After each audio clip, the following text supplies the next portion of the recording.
Abbiamo fatto un grosso investimento in questa città che riguarda la raccolta differenziata spinta. La città di Udine aveva un livello di recupero dei rifiuti molto basso.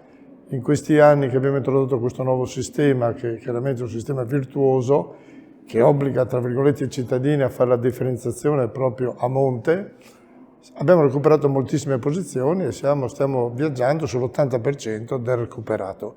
Questa è una cosa importante per una città di 100.000 abitanti. In più stiamo lavorando molto per aumentare le zone pedonali e quindi creare un ambiente che sia sempre più rispettoso di quelle che sono le esigenze di un'atmosfera pulita, perché purtroppo sappiamo che l'inquinamento deriva anche dalle auto, dalla motorizzazione. E poi, ultima cosa, i boschi urbani. Un'altra grossa novità, siamo la prima città in regione che ha piantumato e sta continuando a piantumare migliaia di alberi per creare questi polmoni verdi a favore della popolazione. La zona ormai interessata da questo intervento si trova a est della città, un'altra zona tra poco a sud sarà interessata da queste nuove piantumazioni per creare, ripeto, questi polmoni verdi importantissimi per migliorare la qualità dell'aria.